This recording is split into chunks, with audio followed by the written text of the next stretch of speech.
Hello, I'm planting this Ajarocytisus batandieri, or the pineapple broom.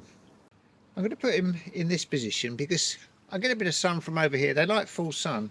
It doesn't get much from over in this direction, but in the afternoon it's right the way round here. And they're a wonderful plant, and they produce these magnificent, I guess, pineapple type of flowers. And they also have this beautiful foliage, which is quite sort of furry, very tactile. When you touch them, they've got a beautiful feel to the leaf. I'm putting him here because it's one of our better drained areas, and it's not a really bad soil here. It's not as clayey as around the outside. They'll go in acid or alkaline soil, but they'll do slightly better in an acid soil. We have quite an alkaline soil here, but I'm sure he'll be okay. I've just bought him. Although he's quite tightly bound, I'm going to leave it on over the winter in case we get some high winds. He's a bit wobbly, and I think in the spring I'll take this off and see how he fares. If he starts wobbling about, I might put a cross stake in just to give him some support. Yes, I think he'll do well here. And also I think this type of foliage will go up against the cotinus and be quite a nice contrast. What I'm going to do is loosen up the bottom of the hole so that his roots have an easy path in. And I'm also going to add some compost to the bottom of the hole and mix in with the soil. Now, the thinking is, in general, that you just stick him in the soil you've got, and so that his roots go out to find the goodness in the soil, and you don't give him an easy life in this little hole, and he just stays a little bit homebound in the hole because he's happy with the compost there. You want his roots to go out. But we have got a policy of whenever we dig a hole here, we're trying to improve the overall soil. So whenever we put something in, if it's an annual or anything, we dig quite a big hole and use that opportunity to try and improve that little area of soil.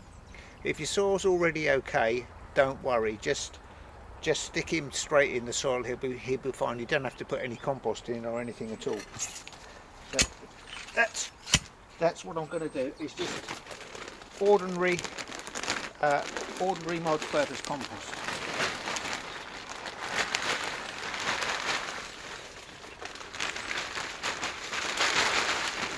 Now I'm going to put a bit at the bottom of the hole and mix it in. Now just mix that into the bottom of the hole, and it's been really dry here, so I'm going to water that hole, and then I'm going to water the pot, then I'm going to put him in, then I'm going to water him as well, because it's been just so dry. It's absolutely bone dry down here.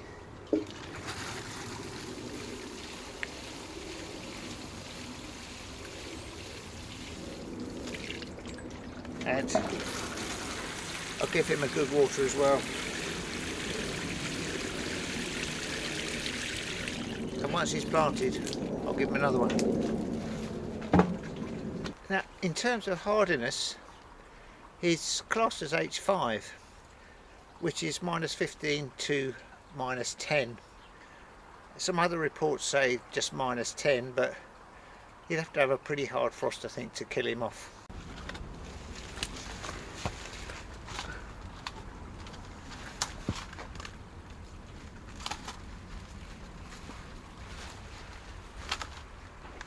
Make sure he's straight, then heel him in.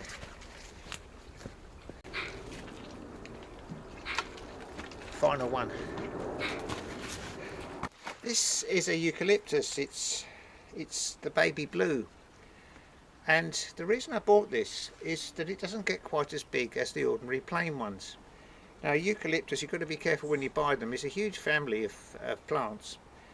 And this one will only get to about 10 to 12 feet, which is about as much as I can manage. They're quite slow growing, these.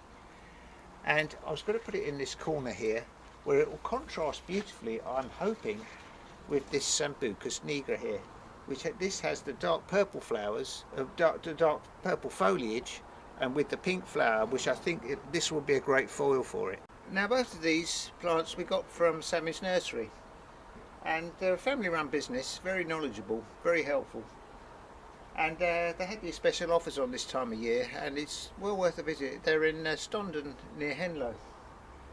Now this particular plant, I've straightened him out with this cane because he's grown a little bit towards the light, and we want to get him upright so he's growing sort of right up in that corner. Now this hole is pretty typical of any hole I dig near this fence line. Now the other side of this we've got a hedge, and half the hedge is ours, half is next door's, and there's a lot of bindweed in it, as there is in both of our perimeters, and this is just the roots that I got just out of that one hole. And it's a bit of a headache, bindweed. I've seen posts online where they say, "Oh, just pull it out," and all this stuff. It doesn't work. There's only one thing that stops this stuff, and that's glyphosate. You stick the bit of that and it'll kill it, but it's very difficult to kill because there's just so much of it. You'll kill one bit and there'll be a bit next to it which will carry on and take over. And to try and dig it out, it goes down so deep. This goes meters down, and it's very difficult to get out. It's one of our ongoing headaches, and I've seen things where people put it on a cane, then put the cane in the bag, take the cane off and put the grown bit in the bag, and then spray some glyphosate in the bag to try and kill it off that way so you don't hit any surrounding plants. But very difficult problem to get rid of.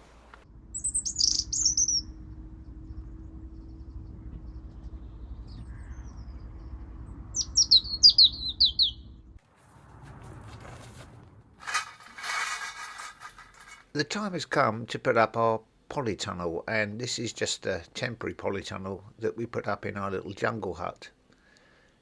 Now we don't heat this, it's just to try and keep the plants a little bit sheltered from the elements. So plants like a sort of Yucca ristrata or the cordylines, which don't like a lot of wet, this is the place we put them to try and keep them dry and a little less exposed. Took a little while because I didn't store the instructions. I've lost them.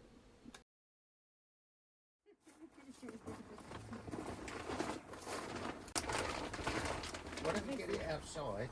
Well, no, let me just do it. I'm doing it now because I've found this it. Now. This is my, this I need. No, you've pulled the whole thing off me. There's nothing here. You've got it all up your end. This is a zip. This is the door. Yes, I know. This is the door. Give me the door. Your shoe. It's not me.